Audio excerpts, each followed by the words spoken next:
Welcome, welcome to the District216 Marquee event. Tonight's topic is around sexual healing and psychedelics. It's going to be powerful, it's going to be yummy, we're also going to go there, and I just want to say thank you all for coming out for something like this, because this topic truly is on the cutting edge, right? There's not a lot of people that are talking about sexual healing and psychedelics, but we're going to be hearing about it a lot more. So thank you all so much. I'm going to be doing a lot of announcements right now. I'm going to take us through a run of show, and then we're going to get into the fun. All right? My name is Kat Walsh, by the way, for those of you who don't know me. Thank you. I'm the founder and host of a psychedelic podcast called Trip on This. I'm also the host here for the Marquee events, so it's a lot of fun to be back. I believe this is my sixth Marquee event, and it just keeps getting cooler. And I have to say, big shout out to Jacob Tell and the District216 team, who forever does an amazing job here. Kate Kubiak helps produce these. Anytime you see a event that's running smoothly, you know it's just because it's being done well, okay? You should never know. And everyone else, and Hannah Jo, I just want to also recognize, who has worked lockstep with Jacob to make sure that every moment of this programming tonight is intentional and meaningful, so that you're not just walking out with information, but something that you can actually bring into your life in a practical way. So, big shout out again. Thank you so much, you guys. All right, first things first. I love that Jacob put this on the announcements as first. We got hats, folks. This is the first big announcement, is District216 has merch finally. If you want to help support this community, this is the way. There's going to be more merch coming, but there's lots of different designs. We got corduroy, we've got trucker hats, so check those out. It's in the back. Ooh, I'm going to put these down, actually. It's in the back out here, so if you want a hat, please get one. We also have Elixirs. Okay, so this is a dry venue for alcohol, but that doesn't mean we don't like to have fun around here, all right? So if you like cannabis, there is a cannabis-infused beverage back here with Teddy, Sunstone Cannabis, and then right next to them is Golden Path, where they are shaking up magic mocktails. This has psilocybin mushrooms that are in it, or you can just do an adaptogenic mushroom blend. So if you don't want the magic, but you still want to feel a vibe, they've got that over here. All right, dinner and a show. Okay, so you've already got the dinner part. If you haven't had it yet, please get your dinner here. This is Momentum for Work Catering. Thank you guys so much for feeding us. Yeah. That's right, food. You know, we can always give it up for food. We also have, like I was mentioning, we have a Fireside Chat tonight. We have a discussion panel. We have live performances by KiaOra, Sam, and Caitlin. And then KiaOra is going to be doing a DJ set. And then yours truly is going to be throwing it down at 9 p.m. here with a kind of like a sexy house music set. All right? So we're going to talk, we're going to get really into some really important topics. We're going to go there. And then we're going to bring it into the body and have some fun. Workshops. This is what I love about tonight's as well, because it's not just about us talking to you. It's actually about how you can engage with the night yourself and how you can bring this back into your life. And so there are 4 workshops that are going on. And if you want to sign up for these workshops, right over here, there's actually a sign-up sheet. So if you are interested in what you're hearing, if you want to learn more, definitely go and check these out. The 4 are Studio X is going to have a tantric embodiment workshop that's here downstairs, right to the right, you guys, right? All right, perfect. Yossef Sagi is also going to be downstairs. He's got a sexy consent workshop. We've got Rena from 805 Sex Positive. Yeah. She'll be doing a mindful touch. And then Jen Bodie. Upstairs for Jen Bodie, the Love Lounge, a sanctuary for soulful connection. All right? So if you feel inspired by what you hear tonight and you want to already start putting it to practice, you have that opportunity. For our cannabis smokers, big shout out to Golden State Canna, our sponsor, who is sponsoring the Terpene Lounge. This is a place where you can go, roll a J, roll a blunt, meet a friend, all right? Right next to it, so after you maybe you dabbled, right, in the Terpene Lounge, you can make your way then over into the shiftwear chair experience, which is also upstairs. This is a zero gravity chair that has 18 microprocessor controlled drivers that sends pulse pressure waves through the body.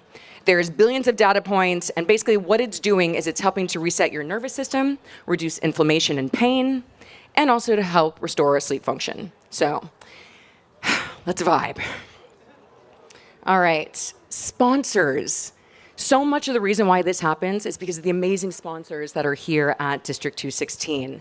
Tonight, we have Metamorphosis Ventures, Conscious Body, Fungi, Entheo, Nootropics, and Spirit Spore. Entheo also has a pop-up boutique in the back room, so be sure to explore that as well. And these, I have to say, these sponsors are fantastic. Some of my absolute favorite products, and I am a psychedelic podcast host. All I do is get sent psychedelic products. And when I say some of my absolute favorites are here tonight, definitely check them out. And if you want to know my secret favorites, you can come talk to me if you want. I will not say it. I will never do that, but if you want to ask, it's fine. We also have sponsors out here, the Athlete's Journey Home. We've got Cosmic Space Bears as well that's here. And again, Spirit Spore. Oh, and right here, we've got Dream Bear Healing. So if you want a massage, if you're feeling all kinds of ways after all the sampling tonight, then just settle into this massage area right over here. Memberships. So it's amazing to have events a couple times a year, but if you want to keep this going, the District 216 team has events here every Wednesday where there are speakers that come in and share their story. I recently got to do this, and it is such a special experience. And it's also a way for everyone to get to know each other. You know, so if you've been looking for community, if you've been looking to just stay connected to the latest in psychedelics, stories of transformation, how to get involved, it is a wonderful way to also help support District 216. There's also digital content. And you get amazing gift bags if you sign up. So there's that also. Reality Sandwich, I got a few more. I know, there's a lot, but we'll get there. We're getting there. Reality Sandwich back here is our official media partner. They're an amazing psychedelic blog that has been around for a long time, and they are the official for this event and for all Marquee events. So when I heard about this partnership, it just made absolute sense to me. And then LoDo Studios. Okay, so this is going to be a quick run of shout outs right now, but this LoDo, Jacob, this whole community supports artists, and they also support other communities. So it's not just about building our own community, but how can other communities share in that, right? Because this is kind of the mycelium network, is that we can give to each other, and that's how we all end up like meeting and expanding, especially in this world. So over here, we have the Enchanted Loft. This is going to be an area where you can do a tarot reading if you want. There's tea, there's conversation, and there's just good vibes over there. So if you're feeling it, you want to go over there just for some quiet time, that'd be great. There's also going to be live painting up here with Robbie. Oriel Anais's beautiful human form collection is inside the gallery. We've got Marco Pinter's work here. Alter Beast, Experience, and Decelerator, and Lightsmith Visuals are here. We've got Urutai here, and Michael Strauss. All of the people I'm mentioning to you right now, by the way, are all of the incredible visual projections, and you're gonna see a lot more of them tonight. All right, these guys right here, back here, the people, the way that what this looks like when it's not like this, it's so fully transformed, it would blow your mind. It's an amazing, amazing work that these guys do. We got Full Moon Audio. Thank you so much for making us sound good here. Mike Wald, Luke Archer, Emma Blair Brock, and of course, like I mentioned, Kate and Tori from Vesper Post. Thank you all so much. All right, so I'm going to just tell you briefly what you have in store, and then I'm going to invite up Alisa for a quick grounding meditation. Y'all with me? We're here? I know, it's a lot. It's a lot. If you got even a quarter of that, that's great. Cool. If you got my jokes as the quarter, we'll take that also. You know, that's a win. Okay, so we're going to get into a grounding meditation. There's going to be a video tribute right after that. Then Jacob is going to come up and speak a bit just about what he's doing here, any of the new adventures, or what's the word I'm looking for, things that District 216 is going to be doing. We're going to get into the Fireside Chat. We're going to have a dance performance. Then we're going to get into our discussion panel.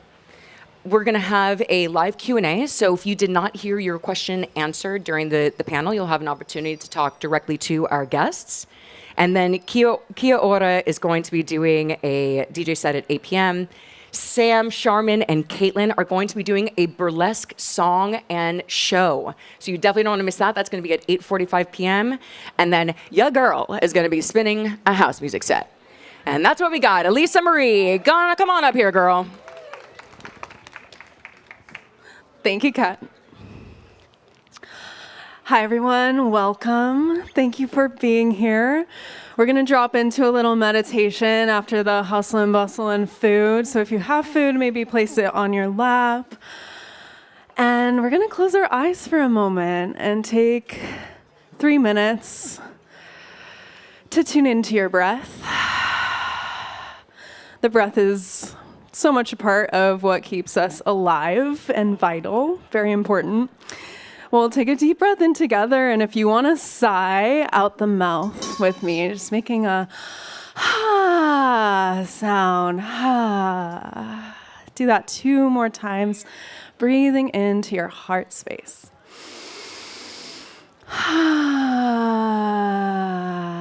And if it feels a little weird, you can use your exhale to release judgment. This is a non-judgmental space. We're here to open our minds, breathing in.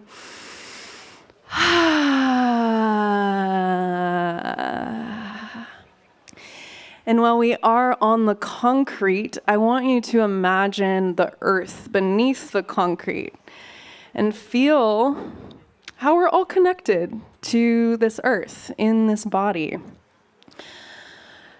I want you to imagine that your guts are relaxing into gravity, your belly can drop. And imagining that you're growing some tree roots out of your sit bones, using your beautiful imagination to see these tree roots growing down into the earth, that we're safe here. We are safe as a community to open ourselves to new ideas, to release shame, to challenge our belief systems. Let's just take another deep breath in with that, breathing in acceptance for whoever you are, wherever you're at, is perfect. You're exactly where you need to be. We'll take one more deep breath in, imagining those tree roots growing down into the earth's core. One more deep breath. And if you'd like to place your hand on your heart, and just bringing your focus to this feeling of self-acceptance. This, to me, is what makes psychedelics and sexuality so healing, is when we can release judgment and bring more acceptance to ourselves.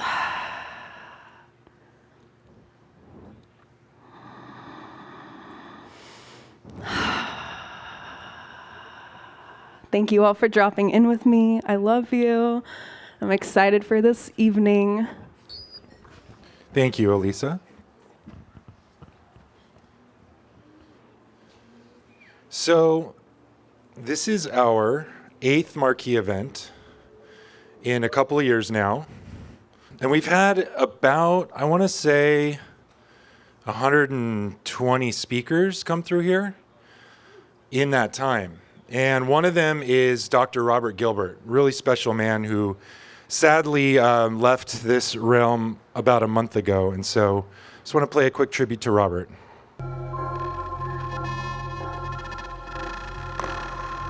Welcome, everybody. My name is Hannah Jo, and I am the interviewer of the District House. And there's so much excitement I have in my body right now speaking to you.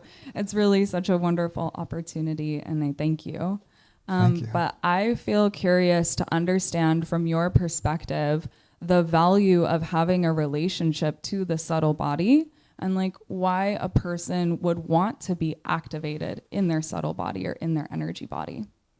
One of the great lost teachings of the great spiritual schools is that the key to spiritual evolution is to structure the subtle bodies into particular patterns that will survive the passage through the gate of death and that are part of the permanent evolution of a particular human being or spiritual being.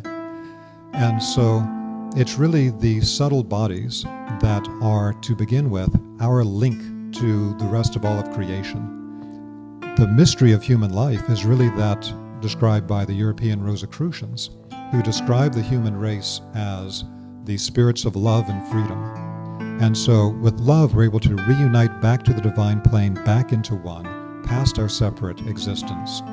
And then with freedom, we can separate back out to be an independent being, make independent choices. And so it's always a delicate dance. How do we maintain our mental, emotional, etc. equilibrium while we're searching, yearning for that union, but also needing to explore our freedom? All of this is connected to the importance of the subtle bodies within us. The subtle bodies are the substance of our mind, of our emotions, of our life energy, all of these things.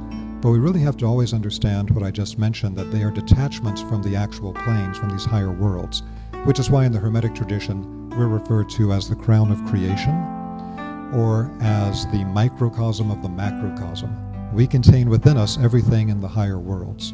And it's through understanding how to structure the subtle bodies that we really undertake true spiritual evolution that can be crystallized and taken from lifetime to lifetime in a progressive fashion. Understanding this is something I just simply wanted to offer tonight in this context at District 216 with people exploring psychotropics, and again with my desire to bring the experimentation with psychotropics into a larger context for how they tend to activate different centers of the three primary centers, and there may be ways to combine them together for the most beneficial, alchemically united experience. It's really been a joy and an honor to sit with you and share this conversation.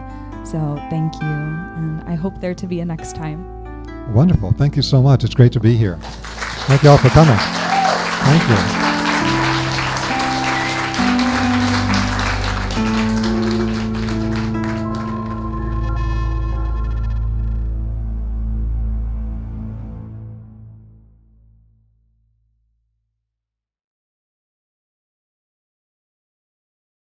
Thank you, Robert Gilbert. Thank you, Hannah Jo, for beautifully interviewing him. Thank you, actually. Our community informed us about Robert. I wouldn't have known who he was if it wasn't for one of our longest community members, Shirley, telling me that she wanted me to bring him to Santa Barbara. So we twisted his arm, and he was able to make his way out about a year ago. And we had a beautiful, our most sold out Wednesday night event to date, actually, was this man. So also the context of Robert is that he brought Susannah into our world, who's going to be on the stage tonight during the discussion panel. So thought it was extra appropriate for this tribute. So thank you for your attention. All right, so we're going to move into a very beautiful, intentional topic, theme night. But for those of you who have not been here before, District 216, I just want to mention that we are a community, we're a psychedelic social club centered around community, healing, learning, and consciousness expansion. These are our values here. And we do this through conversations with art, music, cannabis, and psychedelics. Tonight, for the first time, I am wearing a suit and not my psychedelic button-down. That Carrie, my life partner, is my stylist and always gets me the greatest shirts. And with that, I actually printed something out I'm going to read. So very off-brand for me. So bear with me on the reading, but thank you for your attention. So I'm calling this Becoming the Bridge. I think this is a call to action. In a world pulling us apart, how do we find our way back to each other? Tonight, we gather around a deeply personal, yet profoundly universal theme, sexual healing and psychedelics. But the conversation is more than just about individual transformation. It's about something larger. Everywhere we look, it seems division is here to define us politically, socially, ideologically. The walls between us feel higher than ever, but the walls don't last. They do crack, they crumble. And in their place, we build something stronger. We build a bridge. A bridge doesn't erase differences, it connects them. It holds space for movement between perspectives, between experiences, between ways of being. And two very powerful tools we have for connection, psychedelics and sexual healing. Psychedelics soften our edges, dissolve the walls that we've built inside ourselves, and remind us about our deep interconnectedness. Sexuality, when approached with healing and presence and intention, invites us into vulnerability and trust and embodied connection. When we step into these spaces where healing and intimacy are at the center, we don't just heal ourselves, we truly do become the bridge. A bridge for others to cross, for ideas to flow, for new kinds of global community to emerge, one rooted in our strength in diversity. Each of us arrives here within our story, our own lens, our own way of thinking. We honor bio-individuality because each person's path to healing is unique. But just as psychedelics remind us of our interconnectedness, we remember, while we heal as individuals, we evolve as a collective. We don't all process the world the same way. Some of us think in spirals, some in straight lines, some in images, some in words, some in sensations. But it is in neurodiversity that true innovation and understanding emerge. When we create space for different ways of thinking and experiencing the world, we unlock pathways to deeper healing, connection, and ultimately transformation. These ideas aren't just concepts, they're personal. They're the foundation of my work here at District216. They are the values that shape this space for tonight. Wholeness, embracing every part of ourselves, our light, our shadow, our journey. Compassion, listening, not just to respond, but to understand. Healing happens in community. And justice. Who has access to healing? Healing should not be a privilege. It is a birthright. So let's begin. Let's open our minds, our hearts, and this space together. Let's listen, share, and connect, and let's be the bridge. Thank you. All right, I got the reading shit out of the way. All right, so we turned 2 years old in January. District216 is 26 months old. I always do these for those of you who've been here before. I love these graphics. Year one, somehow we pulled off 55 events. And then year two, I did not plan this, but we did another 55 events. And year three, we're on our way. So in 26 months, tonight makes 121. I don't know what that number has significance. Is anyone like a numerologist or read the Kabbalah or anything? Does 121 add up to 4? I don't know, something. I don't know those things. But anything coming up, yes. I do want to make a couple quick announcements for those of you who are in Santa Barbara or can come back to the Central Coast on Wednesday. Our next interview is with Jennifer Love. She's amazing. She's here tonight, actually. She's going to be doing a talk on the art of receiving. I'm very excited to have her on the stage on Wednesday. And then we're going to have 2 more marquee events, similar setup to this tonight. One is going to be May 17th.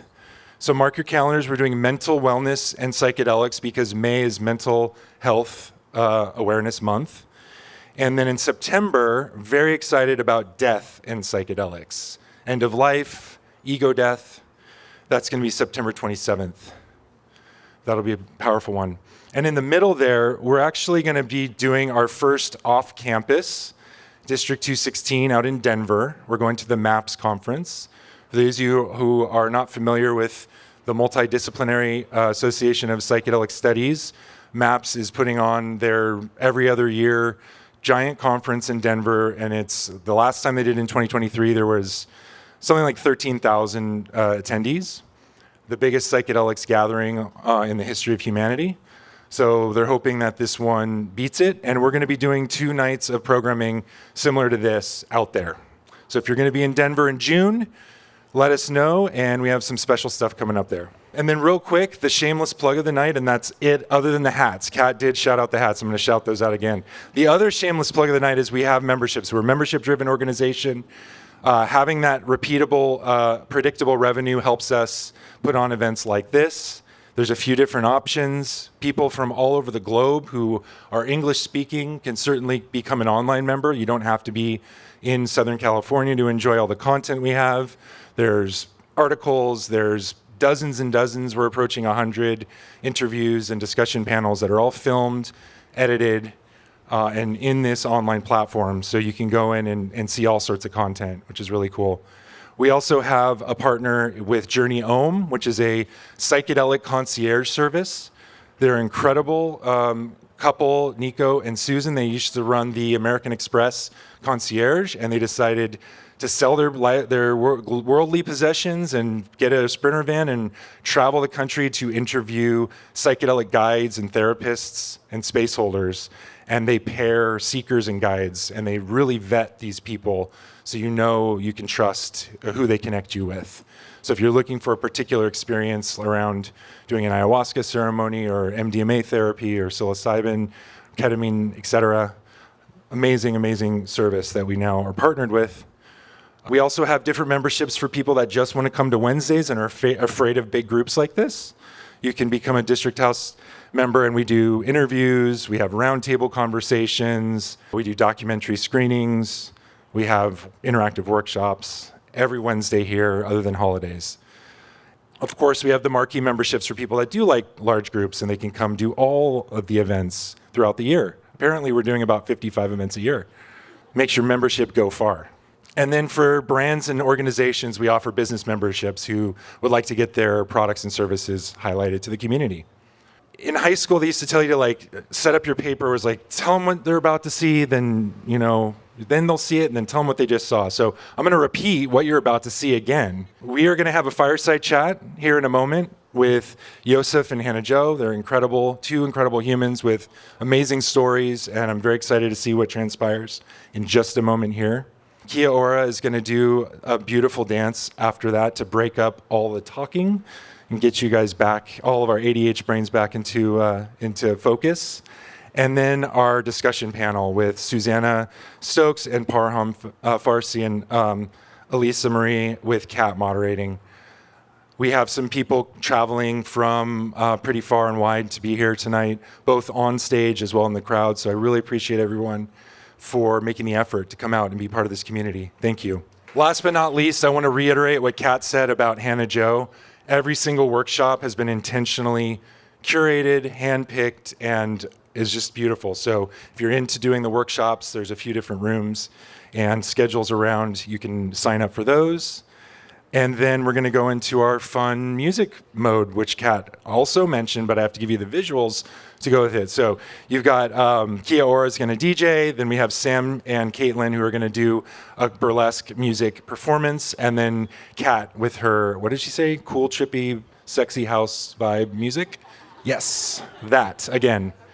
And awesome projections all along. Thank you to all of our sponsors. Thank you to all our partners, everybody that's made this happen. 8th time, I think we've got it down. It's feeling good. And most of all, thank you to all of you. Thanks for being here tonight. Hope you enjoy yourselves. We love feedback. You can get a hold of us very easily if you have any ideas for speakers, for workshops, for topics. This is our community. I'm here as a container to hold the space, but please bring your ideas forward and let's make it the best it can be. All right, without further ado, we're going to move around some stuff and we're going to have our fireside chat. So thank y'all. Hello, everybody. Hello, Yossef. Hello, Hannah Jo. I'm so happy to be seated here with you. I want to give context for the audience. Yossef, I heard him first on a podcast, and I could feel this man's integrity and his heart. And I started following him online a couple years ago, and it's just been the past few months that we've connected in person. And I'm really looking forward to exploring, talking about our favorite things for this audience tonight. That's right. It was amazing because for a while I was getting a lot of people in my DMs, and they're like, "Oh, Hannah Jo sent me. Hannah Jo sent me." I'm like, "Who's this Hannah Jo?" And then I found her, and it's been amazing ever since. So thank you for having me up here. I'm really excited to talk about this overlap or sometimes parallel journey of sex and psychedelics because they're the two things that saved my life. I actually wrote a blog about it once, how sex and drugs saved my spirituality. because I was in a cult for 25 years of my life, and the two things that got me out of it was a tantric retreat that I went to, and then a phenomenal psychedelic journey. So it means a lot to me. Wonderful. And tonight, we want to differentiate ourselves, though we are not psychedelic guides or practitioners. We're actually sexuality professionals. And so for myself, I'm an intimacy, sexuality, and relationship coach. Many of you know me from hosting the District House, but I actually have a business with my partners, Alisa and Sky, and we're the Studio X, and we're actually located upstairs here at LoDo Studios. So we're going to dive more into the details of how receiving coaching or support from a sexuality professional can actually enhance and benefit your psychedelic journeying. And Yossef, tell us more about your pro-dom coach persona that you've stepped into. Yeah, I think everything comes down to something that's always been a passion of mine, which is personal development. I was a weird kid that always had questions about the universe and about myself and my place in it. So that's never changed. But the vehicle that it inhabits today is one of my favorites, which is sexuality. Sex is a facet of ourself that we often put in the shadows. We often don't prioritize. It's something that's really edgy. And they say in personal development, how you show up somewhere is how you show up everywhere. So if we can take a look at the place that most people want to least look at and see how you show up there, I feel it translates to everywhere else. So yes, my work's a combination of coaching and BDSM and Tantra and somatic practices and giant play parties and all the different things in between. Yeah.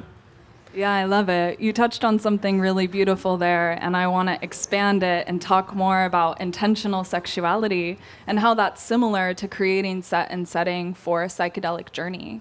And I've spoken to so many couples and individuals over my years in coaching where they're perhaps in a marriage of 20 plus years, but there's not actually intimacy or intention or ritual around their sexual intimacy. And so that's somewhere that I love supporting people, because it's amazing to deepen presence and connectivity when we can maybe activate the senses or really create a scene or a vibe when we drop into this flavor of connection. So I'd love for you to share any details around your work and the way that you support people in creating that.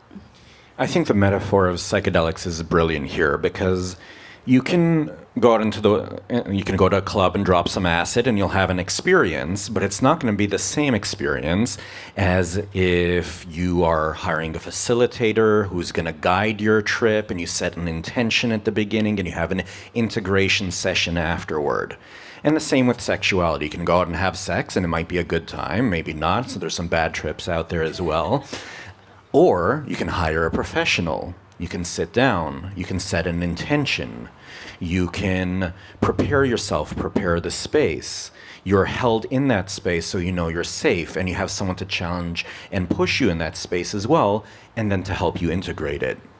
And I think that that's really the beauty of the type of work that we get to do, that we guide people through one of the edgiest places in their life, and it's also one of the most powerful sources of our energy field. Starts with our sexual energy. It is literally the force of creation in your life, so you want to know how to use it.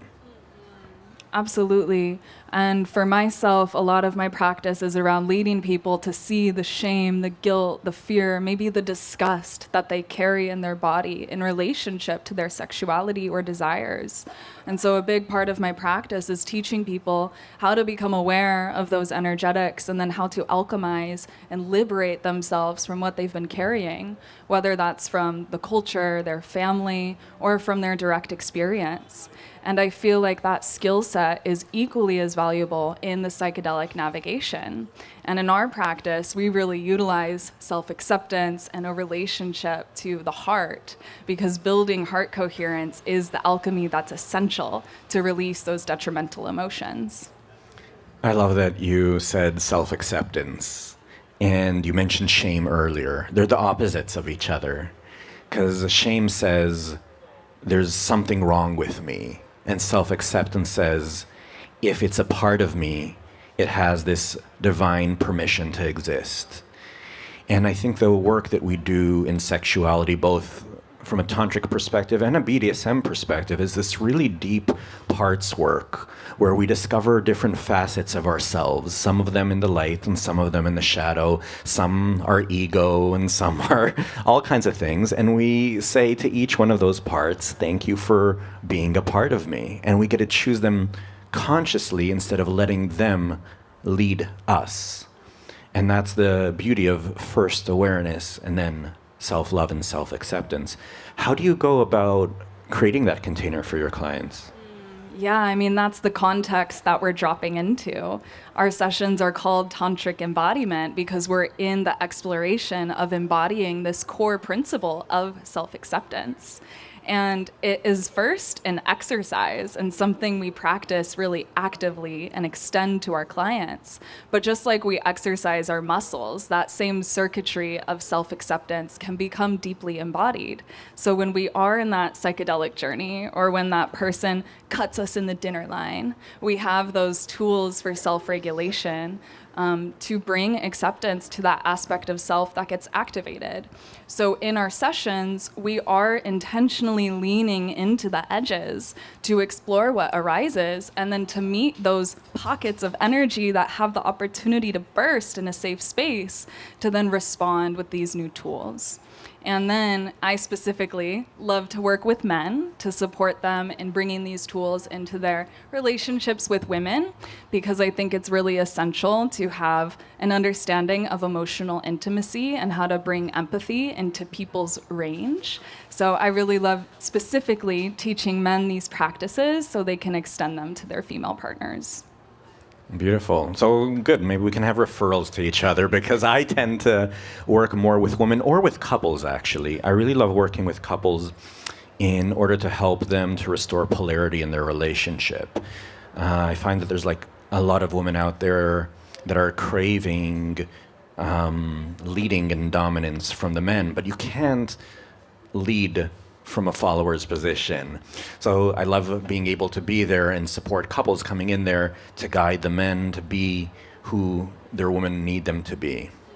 And at the same time, it's also a space for the women to learn the submission as well. It's a two-player game.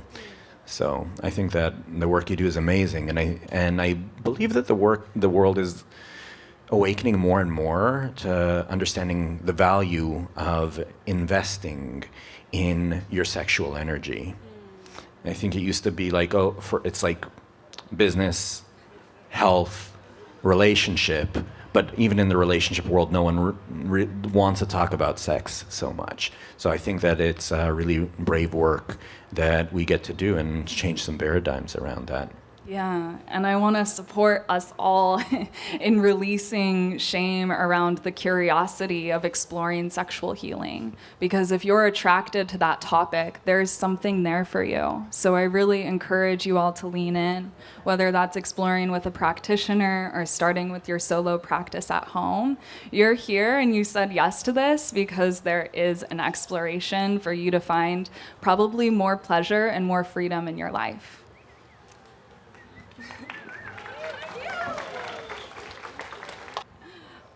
I wanted to share also that the men that I work with, they have the business. They have the family, the wife, and the kids. And the thing that is eating away at them is this awareness that the intimacy and sexuality they experience in their life is not fulfilling. And they don't necessarily understand why. And it's often because of this internalized shame or another blockage around the heart and the ability to give and receive love. So although I am not a psychedelic practitioner or guide, I do highly encourage people to get curious about psychedelic exploration when they're wanting an accelerant on their sexual healing journey. I'm curious about what you notice happens to your clients in the other facets of their life, even outside their sexuality, after they come to work with you on their sexuality. Yeah, everyone reports back that they experience a lot more ease in their being, is that they have a sense of self and self-knowing, and that they're able to be seen more deeply because they know themselves more deeply.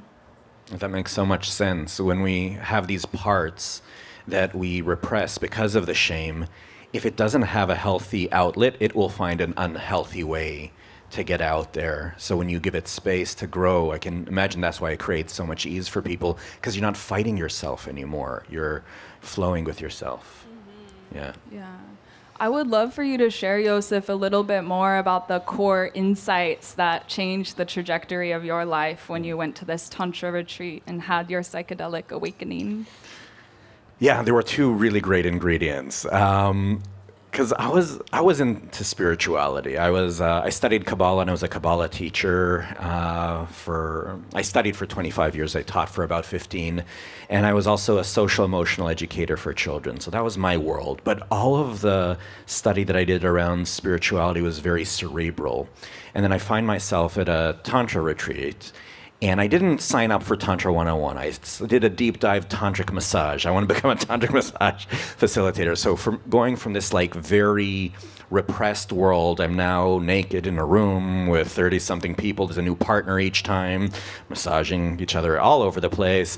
And there was like that edge to meet. And then I remember, I think it was on the third day, I was in a receptive mode in the massage, and I suddenly, for the first time in my life, it wasn't just talking about energy, I felt energy in my body. I felt at one with the universe. I felt all the things that I had theoretically taught about for so many years, and I immediately felt like such a poser for teaching it, and now I felt it for the first time.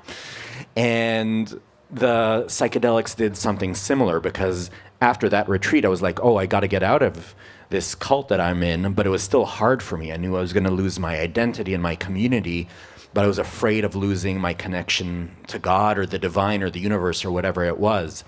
And in that first ceremony that I went to, I found the God that lives inside and around me, and I knew it was always going to be there, and then I was able to get on with my life. So it's those two, these beautiful gifts that we get to have. Connection to our sexual energy, which is so powerful, and the plants and medicines that are given to us.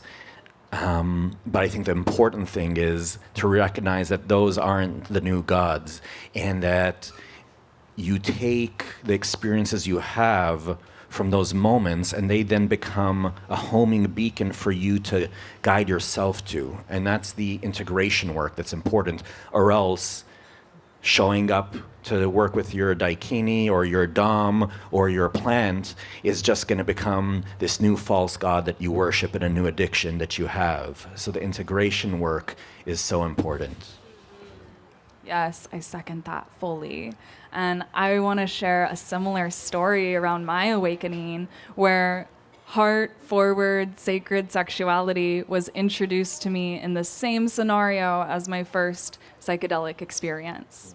And so I am very grateful for my community and my partners who already had a beautifully curated container that was expansive with loving awareness, and they were beautiful stewards for me on my path of awakening. And similarly, I had the first felt experience of love. And once I got turned on to that, there was no going back. And now I feel like I am in the business of awakening people to love. And once they connect to that directly within themselves, it's just a ripple impact to everyone around them. Yeah. The world definitely needs a lot more of it, right? Totally. So we have space for some audience questions. Maybe one, maybe two, maybe three. Can take a breath with that and tune in if there's anything for you to ask. My question for the two of you guys is, what are your thoughts on sexuality while on psychedelics? So for instance, I had a really important experience with my previous partner on LSD, where we were like merging into each other's experience and like folding in and out of each other, and we're like, this is freaking crazy. It was like, we called it our union moment. And I'm just curious what your guys' thoughts are on going into that sort of container with another human being, and if there are any sort of energetic attachments and any sort of like tethers that can happen as a result of a situation like that. I'll let you answer this one because that's how you sort of started. Yeah, for sure. Personally, I'm a huge advocate for psychedelic and sexual exploration simultaneously with trusted lovers. And I do feel there is a skill set of energetic awareness, opening and clearing that is important to remain connected to your own energy. In my perspective and in my practice, it is real that there can be a transference of energy. Not that that's bad or wrong, but it is important for one to be resourced with tools in my practice based in breath and movement and our ability to essentially focus on energy to reorganize it and release it so we can stay clear and connected. So again, in this practice, it's not that anything is bad and it's not anything to be afraid of, but instead curious and compassionate. And for myself and my team, we pull from a variety of modalities like Tai Chi, Qigong, yoga, breathwork, and essentially skills to support empathic people, which we all are, in feeling rooted and connected to our center. So this is true in sexual connection, but also in social settings. These skills are really helpful just in life. So thank you for your question. I'll just add a caveat on top of that, that that is something that is great to explore in all the ways that Hannah Jo said, with someone you have deep trust with. Mixing sex and psychedelics in a newer experience is very tricky because it becomes very hard to properly consent when you're in an altered state. So mixing those things is something that takes an extra amount of finesse, and there should be a lot of trust and connection there before.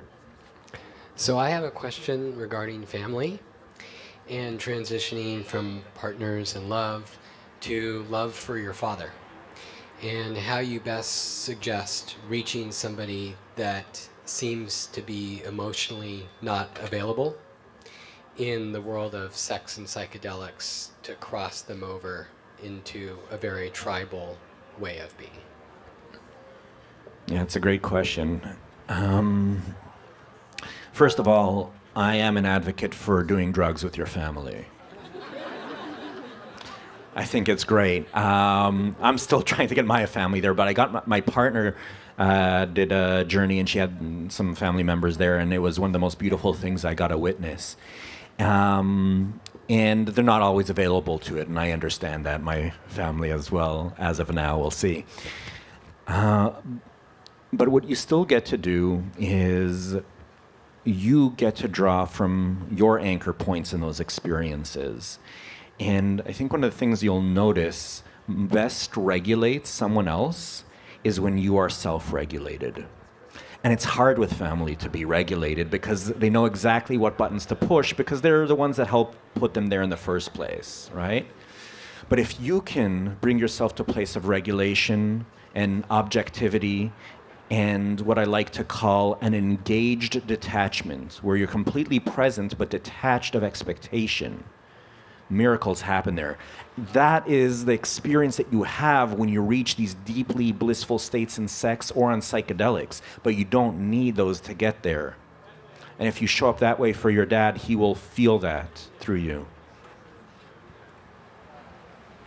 I love that, Yossef. And what I'll add is having an empathic style of communication. So I remember when I first had my spiritual awakening, I wanted to impose yoga onto my family really strongly, and it didn't work.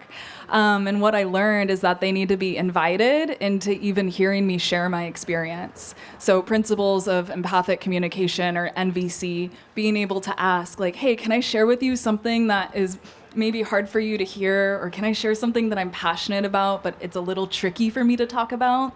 To receive his yes, to then share, creates more collaboration. Well, thank you for those questions. That was sweet. Thank you, Yossef, for this chat. Up next, we have KiaOra and Quentin sharing a deeply personal and beautiful dance performance. When I was envisioning the type of vibe I wanted to bring on stage tonight, I wanted to call on all my people who have an embodiment that makes me feel deeply. And every time I witness these friends perform or just connect, whether we're in a casual setting or on a stage, I feel a whole range through the journey that they offer. So please bring your presence to what's coming next, and thank you all for listening.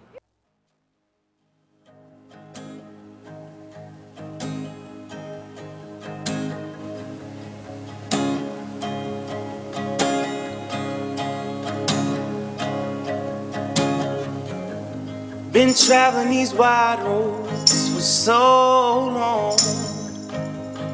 My heart's been far from you, 10,000 miles gone. Oh, I wanna come near and give you every part of me, but there's blood on my hands and my lips are unclean. In my darkness I remember Mama's words reoccur to me. Surrender to the good Lord and to wipe your slate clean. Take me to your river, I wanna go.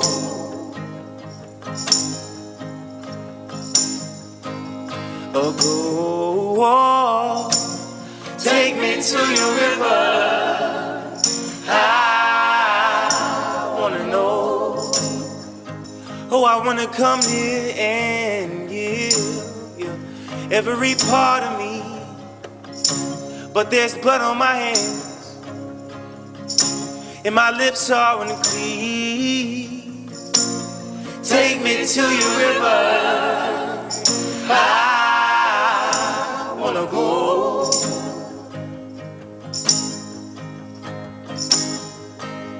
Go. Take me to your river, I wanna know. Wanna know, wanna know, wanna know. Ooh, oh. Take me to your river, I wanna go. Lord, please let me know. Take me to your river, I wanna know. I'm alive. I'm alive and I can feel it.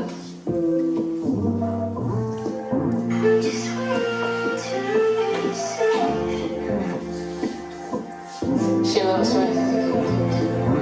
She loves me. And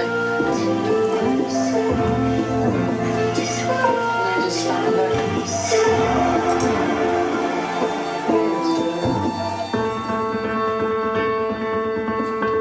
And I just stand there.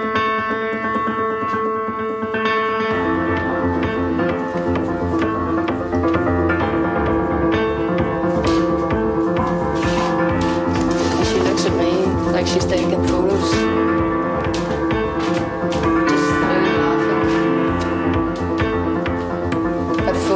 Capacity. She loves me.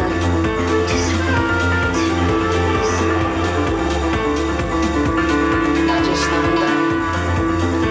And we spend sunrise to sundown in my room, glued to the window, watching all the people go about their days. And we decided their futures for them. And ugly laughed.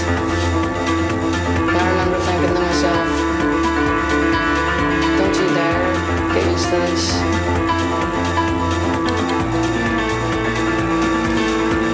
Don't you dare.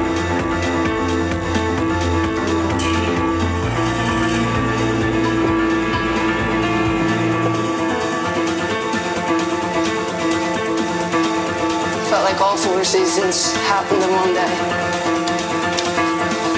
And I just stand there, laughing at you. Because I can't believe this is real. I just stand there.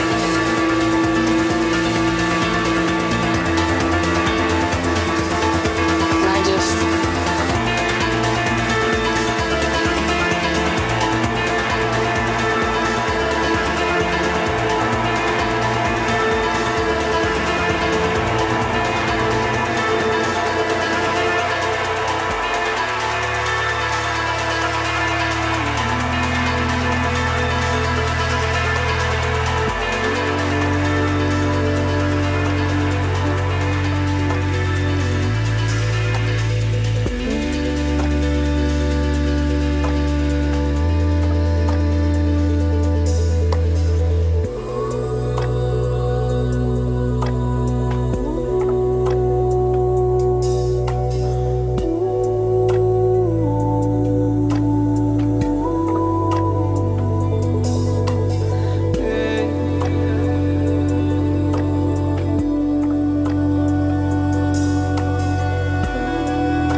Hoo-wee!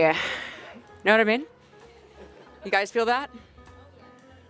All right, well, we're going to start. Give it up one more time for KiaOra and her partner. Psychedelics and sexual healing, you know what I mean? Psychedelics and sexual healing. As we set this up, though, I just want to talk about the subject we're going to go into is about the yummy stuff, but it's also about the stuff that stops us from being there, right? How wonderful to see such intimacy like that, to see people together like that can look at each other like that and kiss each other like that, the passion that you see.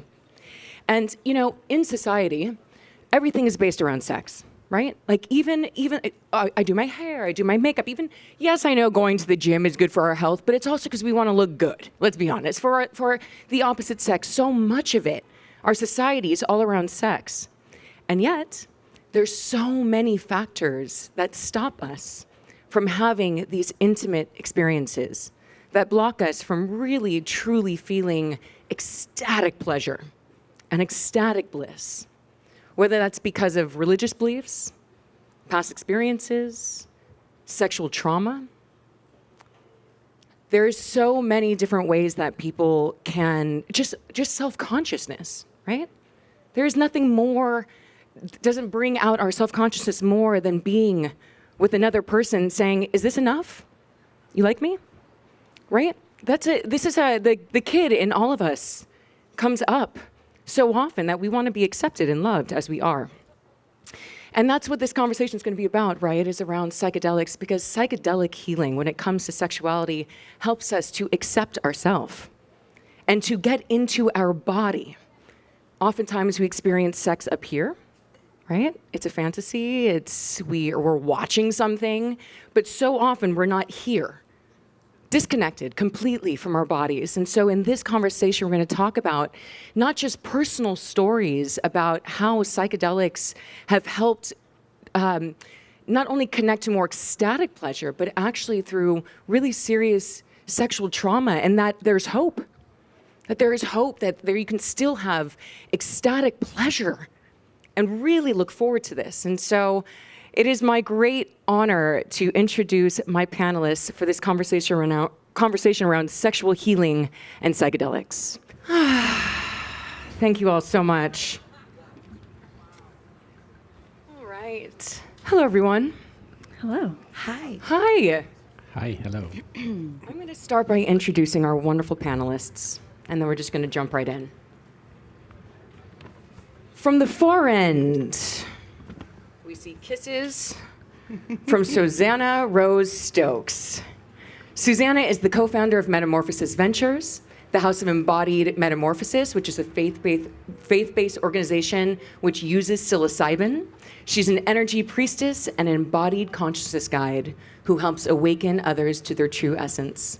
Prior to this life, though, Susannah is a former Marine Corps officer with 2 combat tours in Afghanistan. Susannah, welcome. Hi.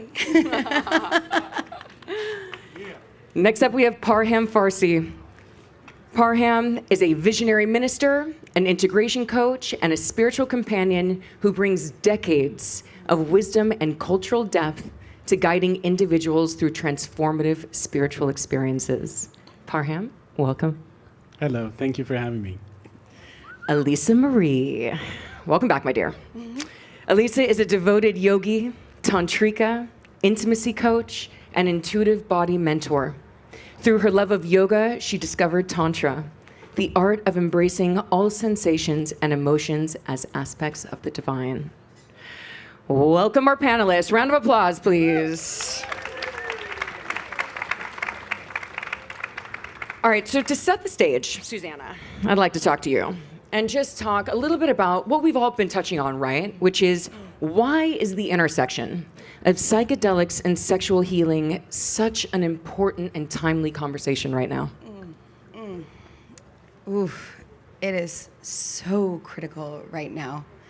When I joined the Marine Corps, I didn't expect that one of my main jobs would be to be a uniformed victim advocate for survivors of sexual assault. And I got up close and personal with so many people who had stories of sexual assault in the military. And that led me on a journey of diving deep into my own story of sexual assault.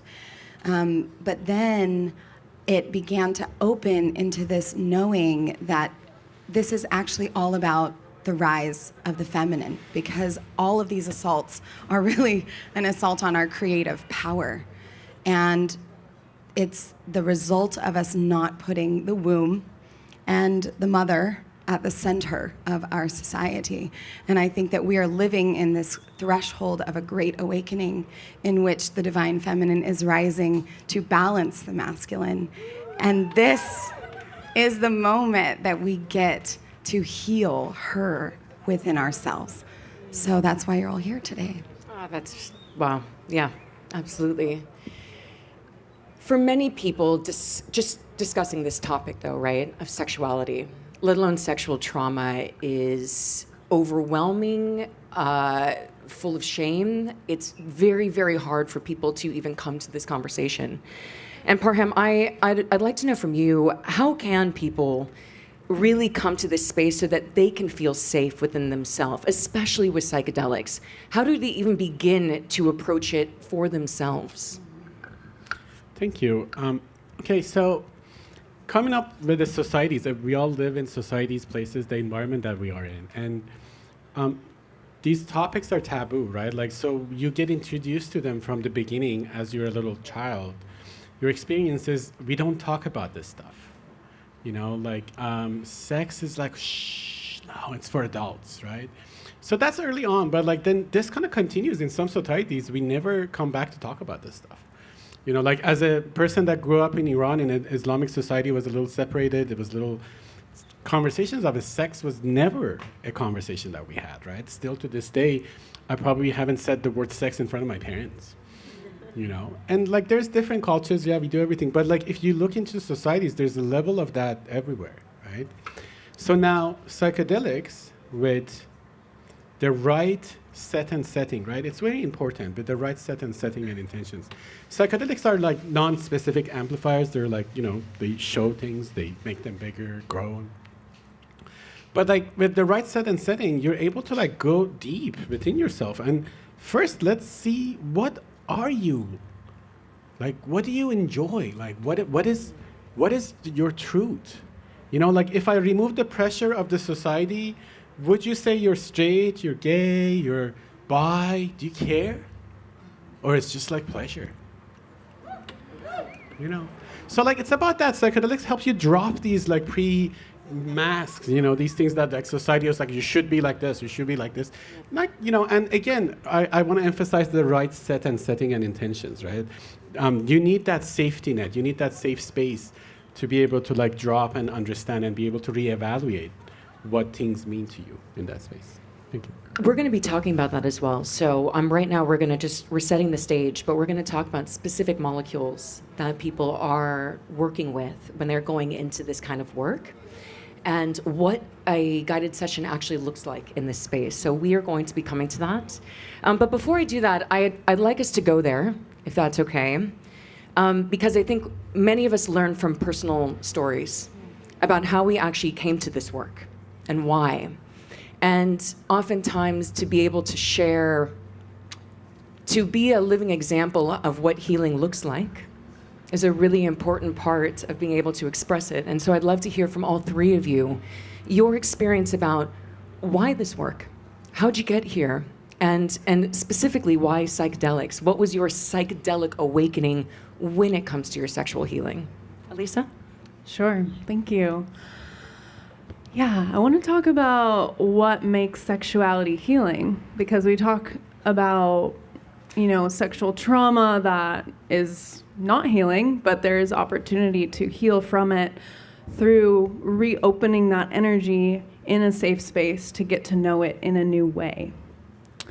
I'll share from my own personal experience. I never experienced like any impactful sexual trauma other than like the regular cultural imposed shame and guilt around it. But when I first started dating my partner of 5.5 years, he was the first man that I met that could really hold presence without trying to force things forward.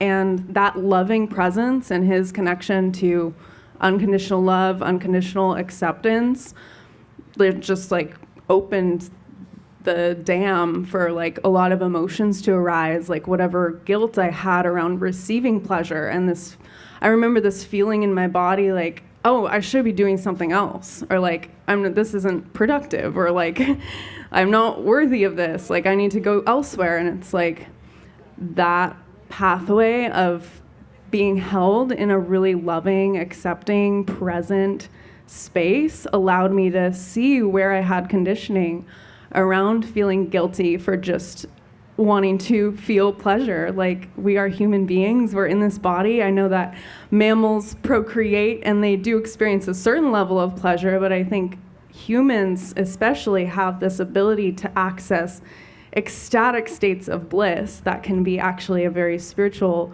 experience that other mammals don't have. And so through like being in touch with yoga and doing sexual healing work with my partner and coming, like, we would go into a container of healing and I would open my heart and feel like these new layers of pleasure and connection that I hadn't felt before. And then using my yoga practice to come home to myself and back to what I would call source or God, or just like my connection to my own body and to nature and to my own sense of safety in my body. That's the weaving practice. And the word tantra directly means to weave. And so I like to think of this process of weaving our awareness in and out of the ways that we might suppress ourselves and back into what we truly desire, and weaving into like deeper connection with one person, and then being able to weave it back to yourself and recognize that this person is just showing you what's already inside of you. That love, that pleasure, that's your body, that's your experience. And so it's this really beautiful, I like to call it the weaving process, and it seems never ending, but the more you can like enjoy the experience of learning about yourself and with curiosity, the more pleasurable the whole process becomes. Beautiful. I love that you're even talking about, please.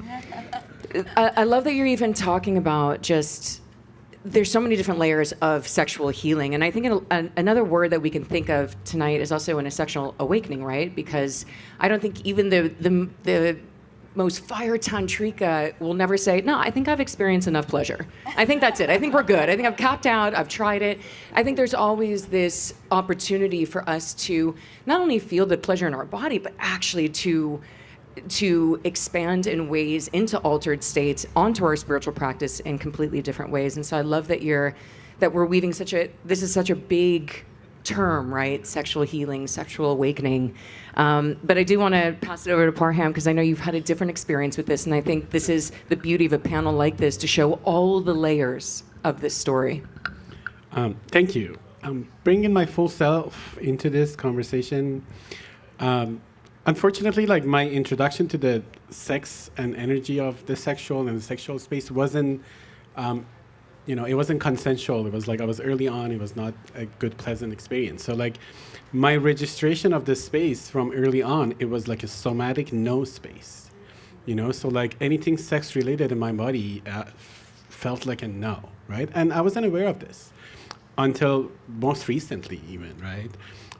Basically, my journey is that I grew up in a minority religion family in a country of Iran, and so like I was always suppressed. There was always something that I was the outsider, and because of the early childhood sexual experiences that happened to me and the traumas, I was really closed up. So by the time I immigrated to America at the age of 20, I couldn't talk to women.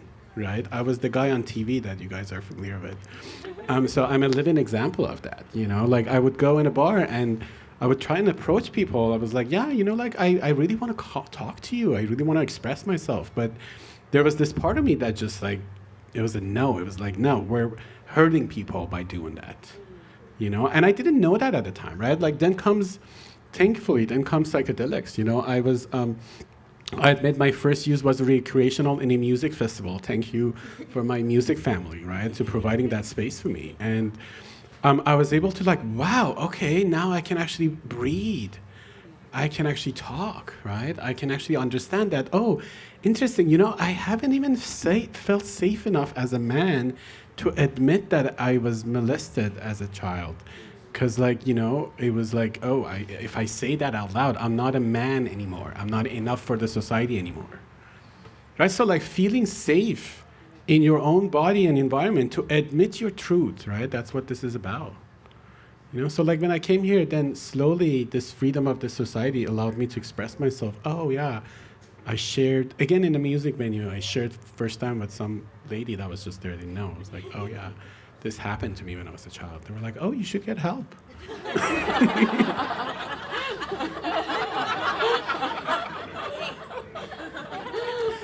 So I think I'm representing that part, right? Remember, if you're ahead, if you have a language, if you have an experience, if you're in a society that allows you to at least have a little sexual freedom to talk about it, understand that not everybody has that. Some people go through a lot of trauma and then come psychedelic, they're starting to, oh, I can talk about this, and feel safe. So and my life has been an example of a wounded healer archetype, right?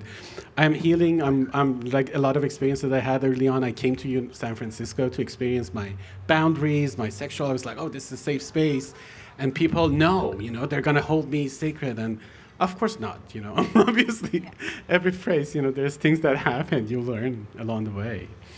And I'm doing my best these days educating, being able to trying to talk about this taboo topic, bringing the different perspectives of hey, remember, it's a privilege to feel safe, to feel sexual, to feel You know, like I'm feeling shame, and that's okay. That's even a privilege to have sometimes, you know? Yeah. Thank you. You're the living embodiment of it. I mean, that's the healing. Is every time you say it, I'm sure a piece of you heals. And anybody that's ever listening that hears that, it gives them permission to be like, oh, I can do that too. And that's how we free ourselves, right? Susannah? Thank you so much, Parham. I'm so grateful that you are speaking this story out into the world. It's really important. I'm actually feeling, as I'm going into the memory of my story, I'm starting to feel not only my own, but like the collective shame and guilt in my body at this moment. And so I just want to actually do a quick somatic release for myself.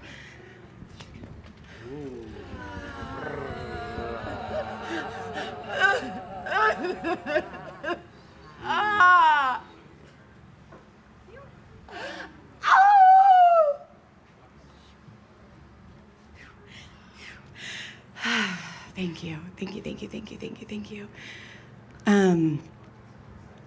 I grew up on a farm in Georgia and was steeped in the Baptist faith. My family was Methodist, but there was a Baptist church nearby, and that was where I went to be in community, basically. And what I learned a lot about there, although there were some really beautiful things about the love of God and Christ and things like that, was all about how sinful and dirty my body is and was. And it is not anymore, because that process of understanding that the shame that I was experiencing and the community I was in, who were all deeply beautiful, wonderful people, but there was something shameful in our physical bodies. And that, to me, that stuck with me through most of my life until I was in, basically until I got into a dom-sub relationship and got really deep into BDSM and kink and started to open my mind and my heart to the possibilities that sexual freedom could bring. And psychedelics were so critical in that process, because my body, just like what you just saw, and I imagine also, like, we're talking about topics here that are gonna bring up things for you. Just know that, right? We all carry this. And when I was then introduced to psychedelics, that helped me to go directly into the shame, directly into the guilt. I remember having orgasms, and the moment I had an orgasm, it was like a wet blanket of guilt and shame all over me. Anybody else had that experience? So many times. And that journey of opening my mind through psychedelics gave me the ability to be present with all those feelings. So I'm here because of that. I'm also here because I tend to be a very open, connected person to the collective, and I was around a lot of people, including most of my intimate friends, connections, my sister, lots of rape victims in my world. And I'm here for them. I'm here for those people who have experienced that. And I'm deeply, deeply, deeply grateful that we're here willing to talk about this, and also how beautiful sexual healing can be on the other side of it, that I now have the strength and the ability to speak to you today. And you can even hear my throat is closing up. I know a lot about the connection between the throat and the pelvis. That is all still moving through me. And I'm here for my son, who's 3.5 months old. So. Wow.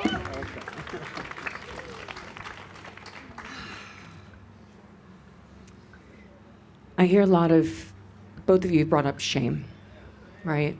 And guilt and religious beliefs and what we're told, what society tells us we should or should not feel, turn-ons that we feel are taboo, that we should not have. Somebody said that you should not. How do we move through that, right? Because I think most people, to some degree, hold some element of that. Are there practices, are there tools, is it psychedelics that help us move through the shame? This question can be for anyone that wants to jump in. Alisa, Parham, Susannah. Okay. Well, we have our embodied experience of all of the emotions, all the memories that we carry throughout our life. And that is a part of what makes us who we are. But I think it's important to acknowledge that if you're still working through the dirt and the muck before it turns into a diamond, that is not who you truly are. It's something that you carry, and it's something that you can utilize to relate to, kind of like what Yossef and Hannah were talking about. You can do parts work with this aspect of shame. Like, wow, so many other people must be experiencing that. Like, how can I bring compassion to that part of myself that is ashamed? And what's underneath that? Is it fear of not belonging? Is it fear of being ugly? Is it fear of being too much so that I'm not loved and then I die alone? Like, there's so many layers, and it's just like, how can we just explore those pieces with curiosity and with love? And the more that we can do that, the more we remember who we truly are. I am mothering and fathering myself back to love and back to acceptance. And like, it really is like your inner work and your inner healing is collective healing, because the more that you gather those parts of yourself and know who you truly are beyond that conditioning, the more light you will shine into the world. And that's what the world needs. Beautifully said. Susannah, do you want to add to that? Say the question one more time. Sorry. About just how, especially for you, right? How have you been able to release shame, both mentally and also through your body? Because I could feel your activation. That's a very physical reaction. And so what are some of the ways that you've been able to move through that?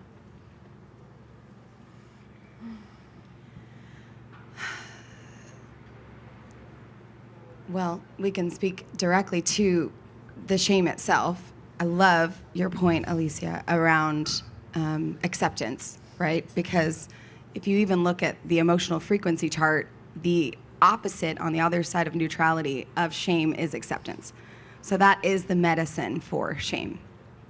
We need to have the fullness of our compassion for it. And there are ways to start to integrate it and allow yourself to experience it. So for me, the gateway to that, because I couldn't just look at my own shame or that moment of wet blanket guilt and shame that hit me over and over and over and reminded me of all the abstinence programs I'd been through and told me, I had to act a certain way sexually, otherwise I was sinful and I was, going to go burn in hell. That kind of stuff. The doorway for me was grief. The doorway was actually fully allowing myself to go through the grief journey, going from denial of the shame being there, because shame naturally hides its shame. Have you seen that Inside Out movie, right? That's what shame does. It hides.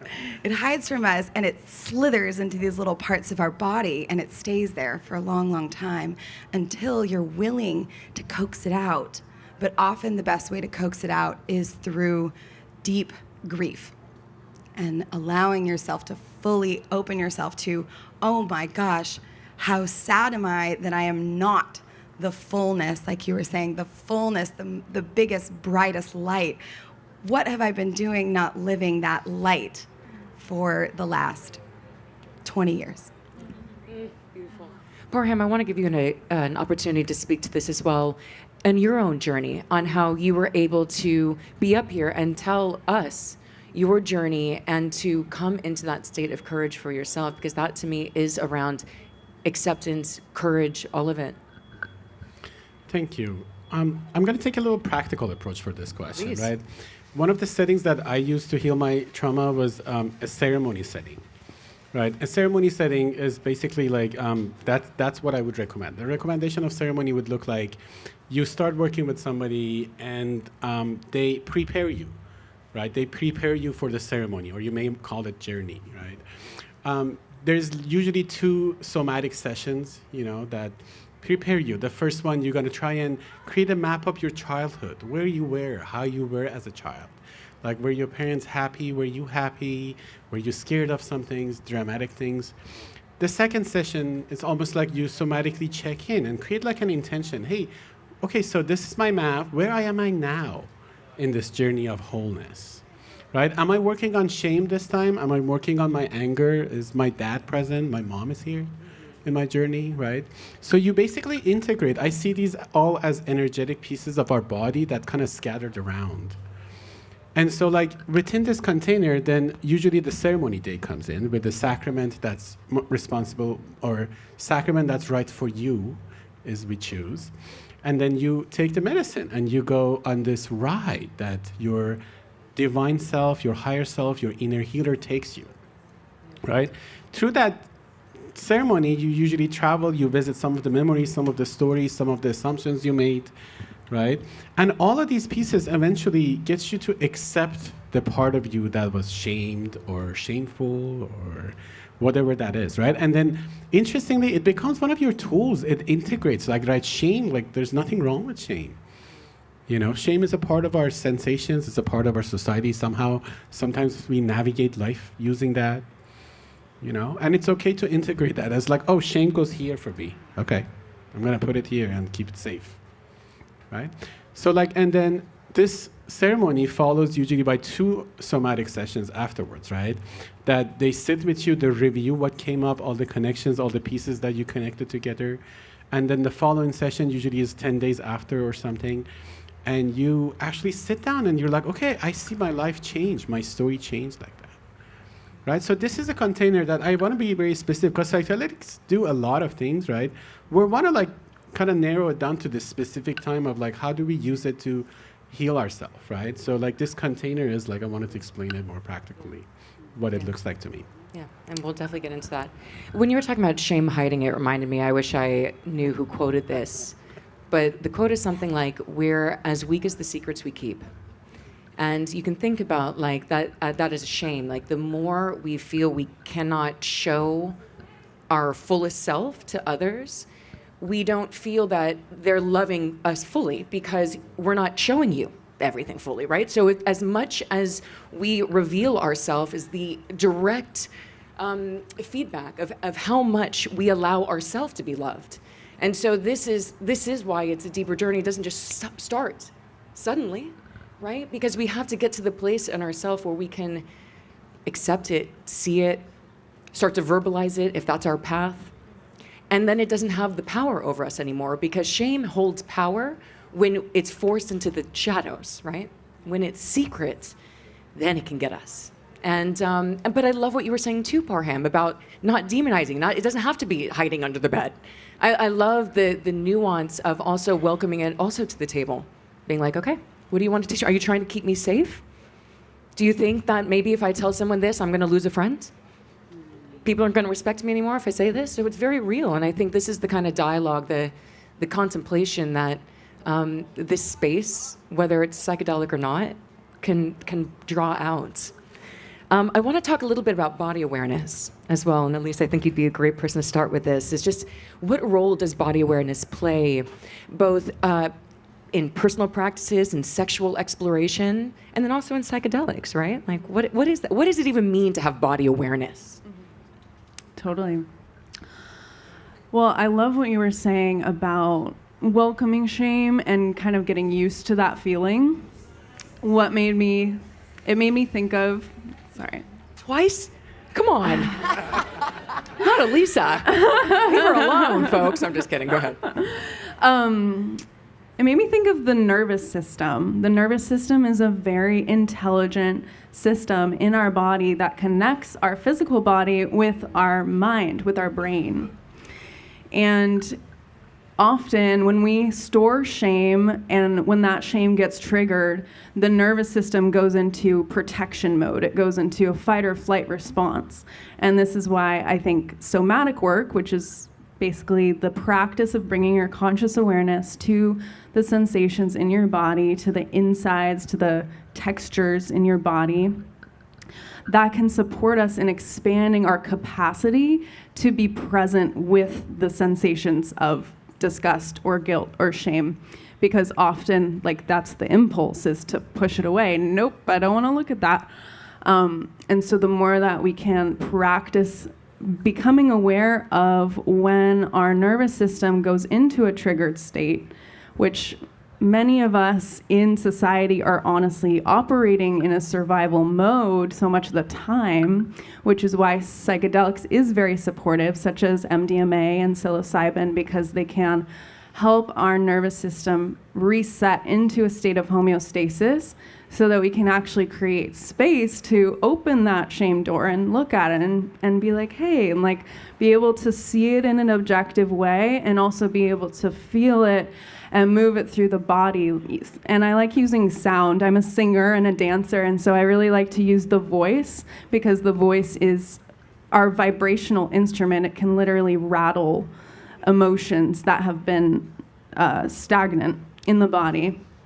So yeah, with that combination of psychedelics and being aware of our nervous system capacity and when we get triggered, and using breathing practices and somatic practices to come into a state of homeostasis so that we can move that stuck energy. And then we have a bigger container for our self-expression. Beautiful. And we're going to talk about some of the practices as well. So we'll give you some like tangible practices that you can do at home. Susannah, also, would you say body awareness, even when you're talking about a shame blanket, right? Is that a form of, I don't know if you'd call it that, but shame blanket. Doesn't sound fun, but I guess it's around. But would that be a considered body awareness, right? Which is that sudden awareness of, oh, I just had an ecstatic state, and now what's the first thing I'm feeling right now is this. And so is that like a good example for people to be tuning into of like, Absolutely. What does that feel like? Absolutely, yeah. I mean, I think it probably took me, 15 years to even realize that was happening, right? Yeah. To even get to the place where I was like, wait, what is this feeling? And then realizing that I would even not want to orgasm because I knew that there was going to be this feeling on the other side of it. But I had no idea, I couldn't put that all together. And so I would avoid sexual experience and avoid being even intimate with people, whether it was like sexual intimacy or just like friendly intimacy. I basically distanced myself in general, like you were talking about with shame, right? Because I didn't want that thing to happen on the other end, but I had no idea this whole experience was happening. So bringing all these unconscious body sensations into your conscious experience makes a huge difference. It sounds like it's the starting place almost for sexual healing, right? Because when you're tracking what is actually happening, then you can start a deeper level of inquiry about like, oh, why do I, that's weird. Like, why do I feel like that? I'd like to get into now some of what maybe some folks are interested in on a variety of things, but psychedelic guided experiences specifically for sexual healing. Okay. Now, and different molecules do different things. And I'd love to hear Parham and Susannah. I know you guide people specifically in this territory, and I'd love to hear what molecule do you like to use when you're talking about when you're taking people through sexual healing experiences? Why? And can you just give us like a little bit of a vibe of like what one expects going into something like that? The type of molecule, or I call it sacrament, that I use usually depends on where the person is in their healing journey, right? I work with people with their traumas, right? My sexual traumas are part of the trauma, the bigger umbrella, unfortunately, of the trauma that exists. So like I work with a lot of people with their traumas, right? Like I want to make sure that it's not specific to the sexual trauma, this one. But what I recommend, or what I would say it's okay to use for this purpose is MDMA is a molecule that has a lot of qualities. It's like actually unique to create this surge of trust and warmth, right? So we often associate this with a heart space, right? if you are interested, there's some like names and like chemical compositions of the molecule. Yes, it's explainable why we feel the trust, why we feel the love and warmth. We can explain this, right? But like purposely, we use this in our set and setting with the right person that holds the space for you. You can trust them. You can trust the space. Now you can go deep down and look at the thing that is the core of your trauma. Look at the thing that you were afraid to look at. In my case, I will share, I was able to go see that, hey, you know what, like this fundamental shame part of me doesn't matter if I'm making love to my girlfriend right now. Still thinks I'm hurting her because I was hurt receiving, being on the receiving end of sex early on. Right, so like it's interesting, right? Like when you feel safe, now you can go drop in with this, right? Because like MDMA creates that safety. So I will leave it at that molecule. MDMA. Susannah, what about you? We work primarily with psilocybin in our community at Metamorphosis and House of Embodied Metamorphosis. And the reason we do that is because it is, first of all, magical. I deeply, deeply, deeply love mushrooms for so many reasons, but mostly because it quiets the default mode network of the brain, which allows us to expand the possibility of how to heal something. And for the client, especially for those who come to me who have had a shame block in their body, that's what we would call it, is a shame block. It's essentially like an energetic, it's energy that's metastasized into sort of an energetic tumor that often then sits in the sacral area of the body. And I found that a lot of people who have been in highly authoritative religious environments or have been actively sexually assaulted or otherwise assaulted based on shame and guilt hold these in our bodies. And I would say it's a pretty healthy percentage of our population. There's a lot more incest and childhood sexual trauma than a lot of people are willing to speak about. Because shame does hide. And working with psilocybin not only activates the heart space, which is such a beautiful and powerful aspect, but it also opens the energy centers of the body and it quiets that default mode network so that I, as a facilitator, can then encourage that client to recognize that there are actually parts of their body and the things that they're feeling in their body that don't belong, that aren't them anymore. And they can release them and they can let them go. And that's what we get to call a clearing. We get to clear those and or integrate them into the body so that they're more harmonized and they are part of the body system and they're not rebelling or exiling like we would call in internal family systems. And that's why we work primarily with psilocybin. Yeah, beautiful. For those who are not ready to necessarily sit with a guide, and would like to know how to start their sexual healing / awakening, right? It might not be anything you're necessarily healing from, but you want to feel more ecstatic and more embodied. What are some of these practices that people, literally tangible practices, that we can go home and start to do to get in touch with these aspects of ourselves? Alisa, I'd love to pass it to you. Absolutely. Well, like Susannah was saying, that shame is stored in our lower body. It's stored in the primal body. And something that's stood out to me in my sexual healing journey as well is the practice of self-pleasure. I call it self-pleasure and not masturbation because the etymology of masturbation means to disturb with your hand. It doesn't sound sexy either. We talked about this too. I was like, masturbation? I was like, come on, we got to do better than that. Yeah, folks. Yeah. And so that word carries that weight, even if we're not conscious of it.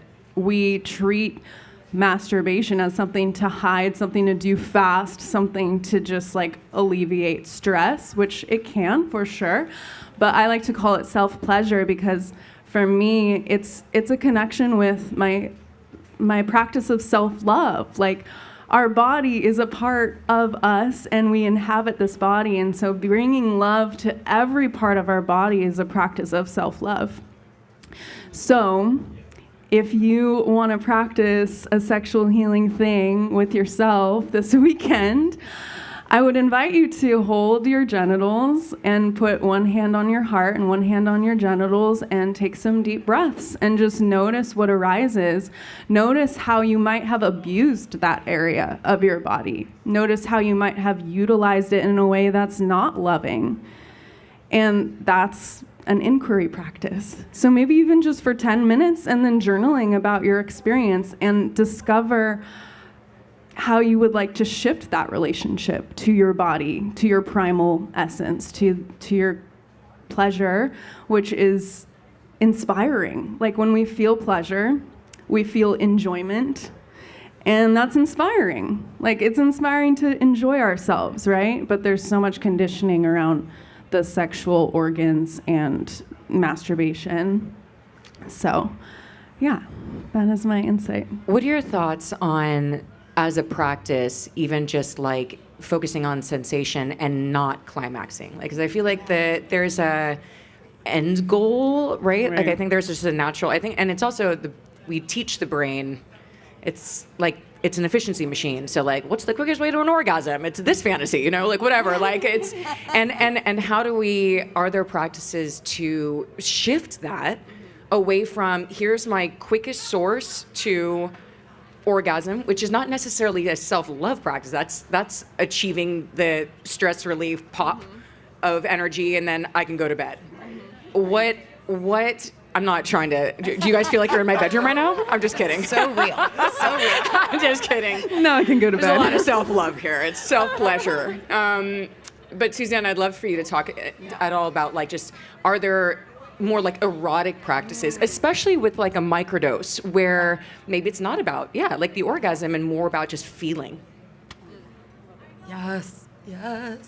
Because what I was talking about at the beginning of this rise of the feminine, right? To me, this is the shift into more feminine, balanced masculine, feminine sex, because a lot of the sexual experience we've been exposed to and that we have experienced is often masculine, penetrative, doing, productive, efficient, and that's not what we really want these days. We want to thrive and we want to love ourselves and feel the fullness of that pleasure in our body. And I find that if you ingest a microdose and you give it a little bit of time to, come up, do your ritual of tapping into your heart space. And then I like to actually just touch, just light touch and sensation on your own body or another's, if it feels good, all across these different places, and find the places that often aren't touched. The insides of the elbows, the backs of the knees, right behind the ear. There are these beautiful places on the body that are craving that sensation and to be gently touched. And sometimes you can even not fully touch, right? Just right above, and let the body feel the energetic pull and magnetization. And that alone will stimulate. And if you want to even up-level it, go get a feather. Go get an ice cube. Go get something and feel the texture of your own skin. And maybe you don't even reach the genitals ever. You just touch the parts of your body that are craving that recognition. Have you all heard of the erotic blueprints? Yeah. You guys know about that?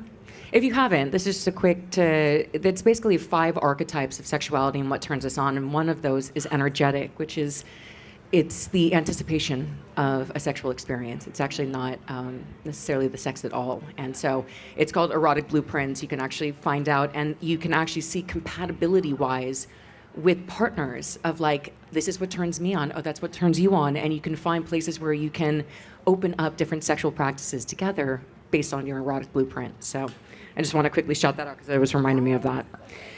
I want to talk a little bit about integration, because it wouldn't be a psychedelic conversation if we didn't talk about actually what integration looks like specifically for sexual healing and sexual awakening.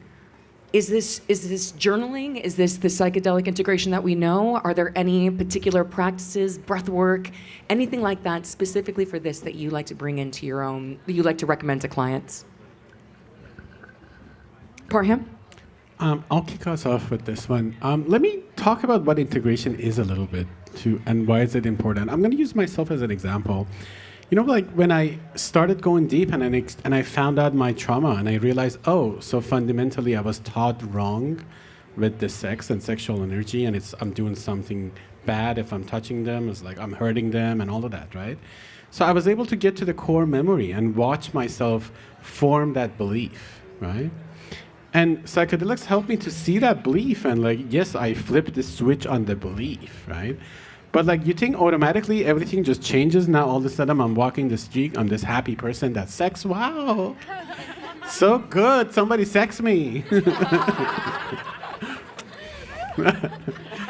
Yeah, you know, thank you, you're laughing now. Definitely effective, I bet. I can imagine, yeah.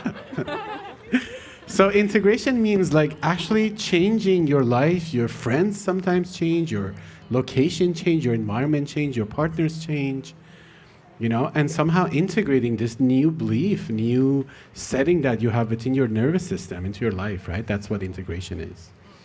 The practice I want to recommend for this is like very, I don't know, I like to call it Saturnian or practical, but it's a continuous writing. Right? I think there are parts of you, this is actually helpful if you're also not ready to do a ceremony.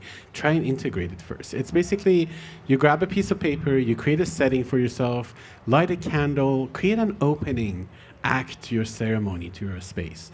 Have an opening ritual and have a closing ritual, right?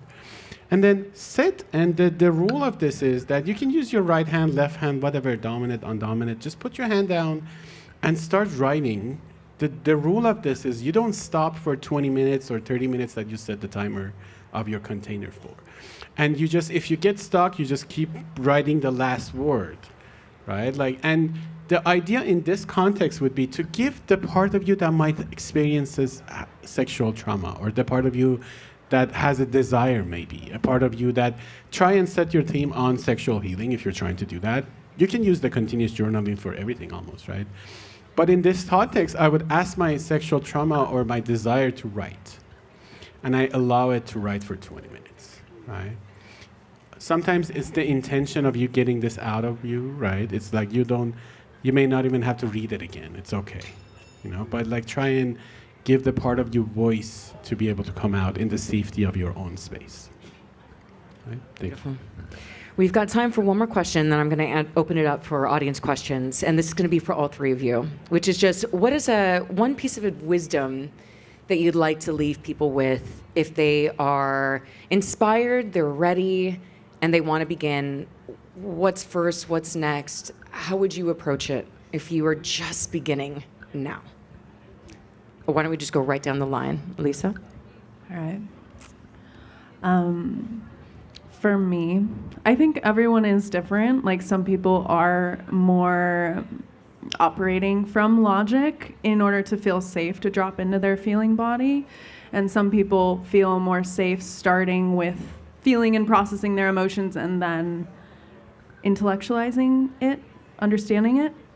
So for me, I'm very much more like a feelingful person. And so having an embodiment practice such as yoga, where I can go into my hips and notice where there's gripping and allow it to release through my exhale. That has been so key for me. And in my first couple of years of healing my sexuality and opening up my expression and healing the judgment and the shame that I felt around my body, I would practice yoga for like 2 hours a day, at least. I'm not saying you need to do that, but that's what I needed. So I think just discovering what you need, and like Parham said, like this integration, it is a shift in your lifestyle. Like if you're opening up this portal and then going back to your desk job 9 to 5, it's gonna feel a little wonky. So I think just being aware of your environment that you're surrounded by on a daily basis, and then discovering how you can incorporate practices that help you feel grounded and help you feel connected and centered is really important to go into more sexual healing. Beautiful. Parham? The advice that I would go back and give myself that was younger and had to go through these experiences of the past is that take your time and heal yourself. You know, don't rush going out to the experience. You know, it's okay. Like, it's gonna be out there. You know, like, it's okay to wait for that, right? Like, if you go out there, you end up like meeting people recreational, otherwise, right? You're gonna confuse yourself, other people, right? It's okay to take your time. It's okay to understand what is your desire, what's your no, what's your yes. You know, like, take your time. Use the services that are here, right? Think about all these men and women that are holding space for you to be able to like safely explore yourself, your sexual self, your touch. You know, especially for men out there, right? It's like we're used to being the one that in the room supposed to watch everything. And it's like, so like, you know, like being early on and all the experience that I had, like having somebody else that might have been the female body person in the room, that they're watching it now, I can actually let go and relax. It's a privilege. Oh my God, use it. You have this privilege here, right? It's not something that everybody has around the world. You know, use the privilege. Like, if you are able to afford it, hire people, right, to provide you that safe space that you can actually explore your own self. Like, investing in you is investing in you, right? You're putting dollars in yourself back. Yeah. Susannah? Your sexual trauma and or shame is the center of your creative power. Your sexual trauma and shame is the center of your creative power. That's it. Beautiful. Give it up for a round of applause for our amazing panelists. It's not an easy topic to talk about, and I just am so impressed. Thank you. I'd like to open it up for any questions. If anybody has any questions for our panelists. Hi, thank you so much. And everything I've heard from this amazing panel, I think, is concentrated in this question, in this issue. And I apologize ahead of time for the sprinkle of politics in this, but I'm reminded after hearing all these amazing words of someone I'm caring for, who I saw just this past Friday, who identifies as male, so transgender individuals. And for me, it's easy. His diagnosis doesn't matter, doesn't care how he identifies or the biology, but it does affect his health because of everything he spoke about, the trauma, the abuse, the shame, so much concentrated in that individual, aside from worrying that his insurance may be taken away or can't finish grad school, which affects what I'm trying to do. And maybe this is a whole discussion for our Wednesday roundtable, but if any of you have cared for or treated any of these individuals, maybe using psychedelics, perhaps what your experience, what you learned from that interaction can be translated into, you know, how you care for others who are not identified as transgender.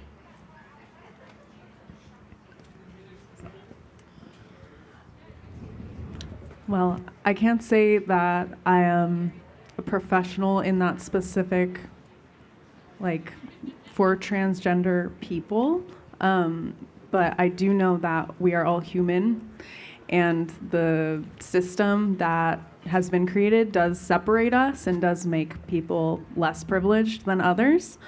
And so I think in these types of spaces where it is centered around acceptance, there can be inequality that's created and an empowerment that's created through their body and whatever their choice is. But I don't know about the politics side of things. All I know is that we are all human and we all have a body, and we can all do our best to create safe, loving spaces for people to heal. I actually just met a trans man yesterday. Actually, I had coffee with him, and I don't know if this is going to really answer your question, but we were talking about psychedelics, and he's quite young. He's 23, and he's just recently calling himself he now. And he said, without a doubt, the conversations with his parents, his mom actually is the one that brought mushrooms and psychedelics to him because he was having such a difficult time with owning that feeling and embodying that. And he's also somebody who's in the public eye, and didn't quite know how to do that, and he said that mushrooms have been the single most important thing for his healing thus far in his life for self-acceptance. And I think this comes back down to self-acceptance around everything, right? It's just, again, on the political side, that's a whole other can of worms, right? But for what you're talking about, his own, the way that stress hurts us, right? Stress is the biggest thing that hurts our body, creates inflammation and all these things. And, it's not, I wouldn't say it's necessarily right for everyone, but I can say, having spoken with someone yesterday, said this has been the number one thing that has allowed him to say,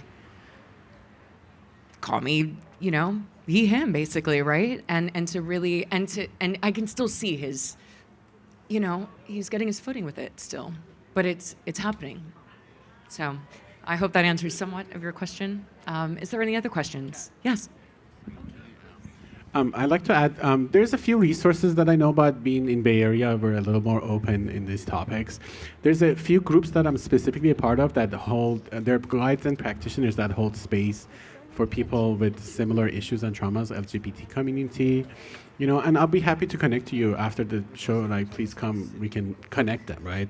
I feel like it's nice to have your own tribe and people with similar, like, as much as it's cliche to group everybody so we can manage them better, but at the same time, people that are understanding, and they had similar traumas and similar experiences are there. We can connect them. We're happy to share that resource.